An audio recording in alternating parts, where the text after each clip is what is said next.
नमस्कार, मेरा नाम ओम प्रकाश तिवारी, योग साधक the yoga institute Santa cruise, जो विश्व की सबसे प्राचीन योग संस्था है।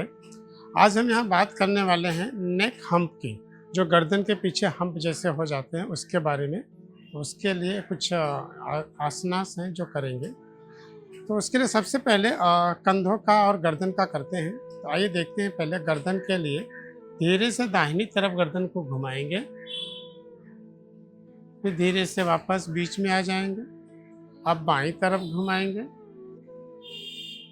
फिर धीरे से सेंटर में आ जाएंगे, फिर दाहिनी तरफ झुका देंगे, फिर धीरे से सेंटर में आएंगे। अब बाईं तरफ झुका देंगे, फिर धीरे से सेंटर में आइए। अब सामने की तरफ खींचिए, चिन को चेस्ट के पास लाइए और फिर धीरे से पीछे की तरफ ले जाएंगे। जब पीछे की तरफ ले जाइए और पीछे की तरफ खींचिए अच्छी तरह से, यस। फिर धीरे से वापस लेके आएंगे। इसके साथ साथ शोल्डर को इस तरह से घुमाएंगे, शोल्डर को इस तरह से घुमाएंगे और फिर पीछे से आगे, पीछे से आगे। इस तरह से 8-10 बार ऐसे शोल्डर को घुमा सकते हैं। दिन में बार बार कई बार कर सकते हैं।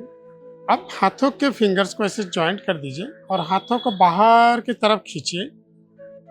फिर इस तरह से बाहर खींचिए हाथ और ऐसे ही ऊपर की तरफ ले जाएंगे और पीछे की तरफ खींचेंगे अच्छी तरह से, जिससे चेस्ट को, शोल्डर को, कंधों को अच्छा खिंचाव आए।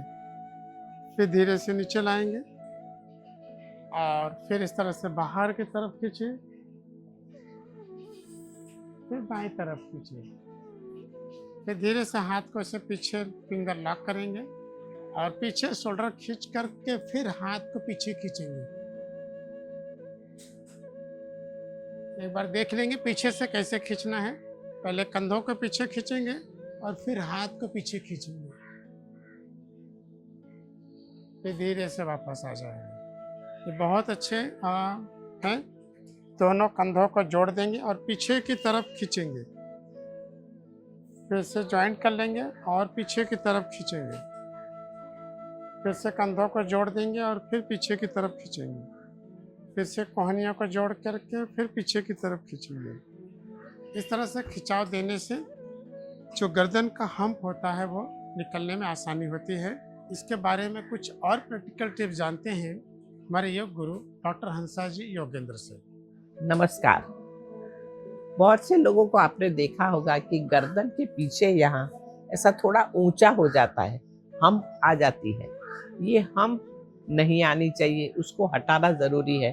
गर्दन हमेशा नीचे रहती है काम करने में, वहाँ गड़बड़ है। तो जब आप काम करते हो तब गर्दन को हमेशा सीधा रखने का प्रयत्न करें और आँखों को ऊपर नीचे करके काम करें, गर्दन को नीचे ना लें।